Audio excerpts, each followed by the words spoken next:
నమస్తే K24 news. Bejjanki మండల కేంద్రంలో అంబేద్కర్ విగ్రహం వద్ద మహాధరణ కరపత్రాలు ఆవిష్కరించారు.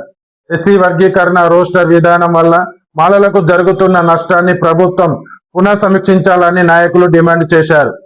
మాలలు మాల ఉపకులాల హక్కుల కోసం చేపడుతున్న ఈ మహాధరణకు పెద్ద ఎత్తున తరలి వచ్చి విజయవంతం చేయాలని పిలుపునిచ్చారు. చూస్తుండండి మరిన్ని అప్డేట్ కోసం K24 న్యూస్.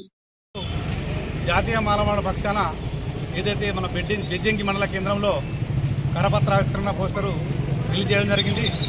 23 నాడు చేపట్టినటువంటి హలో మాల చలో దుబ్బాక ప్రోగ్రాన్ని ఈ బెజ్జంకి మండల ప్రజలు అందరూ మాల మహానాడు మాల ఉపకులాలందరూ వచ్చేసి మన యొక్క రోస్టర్ పాయింట్ విధానం కోసం, మన పిల్లల భవిష్యత్తు కోసం, మన ఉద్యోగుల భవిష్యత్తు కోసం మనం ఎంతైనా పోరాడాల్సిన అవసరం ఉంది కనుక దయచేసి తప్పకుండా ఇంటింటికి గడప గడపకు ప్రతి ఒక్క వ్యక్తి 23 తారీఖు నాడు చేపట్టినటువంటి సభకు ఖచ్చితంగా తరలి రావాలని బెజ్జంకి మండల పక్షాల మాలమానాడు సోదరులందరినీ పేరుపైన వేడుకుంటున్నాం. ఎందుకంటే మనకు రోస్టర్ పాయింట్లు 20 పాయింట్ల నుంచి 16 పాయింట్లకు తగ్గించే విధంగా మనం పోరాటం చేయాల్సిన అవసరం ఉంది. అదేవిధంగా మన మాలా 25 ఉపకులాలకు సంబంధించినటువంటి ఏ పోస్టులో కానీ ఇంజనీరింగ్ పోస్టులు కావచ్చు, డాక్టర్ పోస్టులు కావచ్చు, మన దగ్గర ఉన్నటువంటి ఎంప్లాయీస్ కానీ వాళ్ళకు రిజర్వేషన్ పరంగా మన ప్రమోషన్ల విషయంలో చాలా దెబ్బతింటున్నారు. దయచేసి ఇప్పటికైనా ఆలోచించి మనకు శరిసగానం మనకు ఏదైతే మన మిత్రులకు మనకు శరిసగానం పాలు తండ్రి కడుపున 2 పిల్లలు ఉంటే వాళ్ళకి ఏదైతే శరిభాగం దోసకాయాలి, శరిభాగం ఘోషించే విధంగా మనం ప్రభుత్వాలను వేడుకోవాలి. కేంద్ర రాష్ట్ర ప్రభుత్వాలు నిర్ణయం తీసుకొని మాల ఉపకాలకు కూడా సరైన న్యాయం చేసేంత వరకు మన మానవుల పక్షాన మనం పోరాడుతూనే ఉన్నాం. దయచేసి తప్పనిసరిగా దుబ్బాకలో జరిగినటువంటి 23 తారీఖు నాడు 11 గంటలకు దుబ్బాక నియోజకవర్గంలో అంబేద్కర్ చౌక్ దగ్గర ప్రోగ్రాం ఉంటుంది. దయచేసి తప్పక పెద్ద సంఖ్యలో పాల్గొని ఈ కార్యక్రమాన్ని విజయవంతం చేయాల్సిందిగా బెజ్జంకి మండల కేంద్రంలో కరపత్ర ఆవిష్కరణ హలో మాల చలో దుబ్బాక అనే మాలల మహాధరణ కార్యక్రమాన్ని దుబ్బాకలో చేపట్టిన మాల సోదరుల సభను విజయవంతం చేయడానికి బెజ్జంకి మండలంలో ఉన్న మాల విద్యార్థులు, మాల ఉద్యోగులు, కార్మికులు, కర్షకులు ప్రతి ఒక్కరూ వచ్చి సభను విజయవంతం చేయవలసిందిగా పేరున బెజ్జంకి మండలంలో ఉన్న మాల ఉపకులాల సోదరులు కలిసి కథలు రావాల్సిన అవసరం ఉందని చెప్పి ఈ సందర్భంగా విజ్ఞప్తి చేయడం జరుగుతుంది.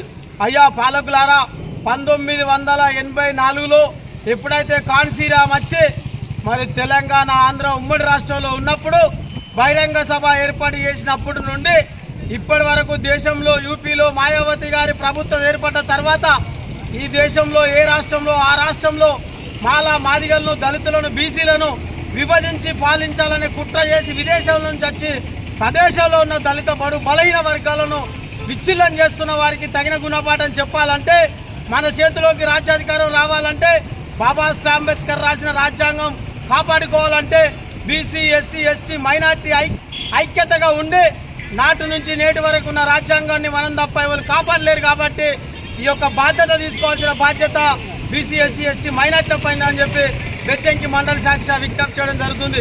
ఎందుకయ్యా అంటే మాయావతి గారు ఈ దేశంలో పెద్ద రాష్ట్రానికి ముఖ్యమంత్రి అయిన తర్వాత హైదరాబాద్లో మరి కాన్సీరామ్ గారు పెద్ద సభ ఏర్పాటు చేసిన తర్వాత ఈ దేశంలో, ఈ రాష్ట్రంలో మరి బీసీలు, ఎస్సీలు ఐక్యంగా ఉన్నట్టయితే, ప్రధానమంత్రులు, ముఖ్యమంత్రులు అయితే మరి మత శక్తులందరూ వాళ్ళ యొక్క కుట్ర బయట పెట్టలేని పరిస్థితులలో వర్గీకరణ పేరుతో బీసీలలో, ఎస్సీలలో మరి వారికి వీడా ప్లేస్ కావాలి. కానీ బీసీలు, ఎస్సీలు ఆరోగ్యంగా, ఆర్థికంగా, సామాజికంగా ఎదగద్దని కుట్రలు చేసిన వారిపైన మనం ప్రతిఘటన చేసి మరి ముందుకు రాకపోతే రానున్న మన పిల్లలకు కనీసం భూమి కాదు, జాగ కానీ, నీళ్లు కూడా, గాలి కూడా తీసుకొని పరిస్థితిలో చేస్తున్న ఈ మత శక్తులకు తగిన గుణపాఠం చెప్పే రీతిలో మనందరం ఐక్యం కావాల్సిన అవసరం ఉంది.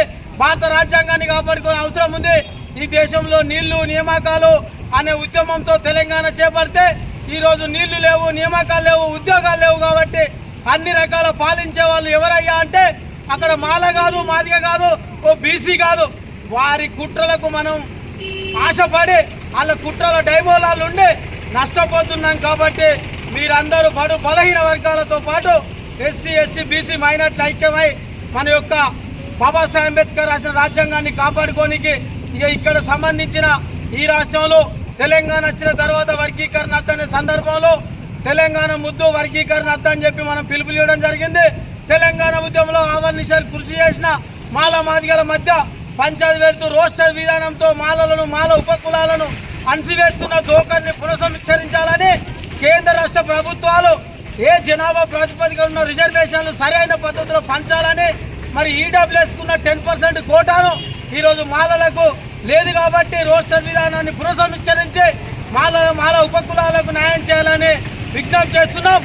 ఒకవేళ మాల ఉపకులాలకు న్యాయం జరగనట్టయితే గతంలో పాలకులకు ఏ పరిస్థితి ఉందో ఇప్పుడున్న పాలకులు కూడా ఒక్కసారి పునఃసంస్కరించుకొని అన్ని జాతులను సమాన లెవెల్లో అన్ని జాతులను సమానమైన సరిసద్ద సంఖ్యా పద్ధతుల్లో పంచాలని విజ్ఞప్తి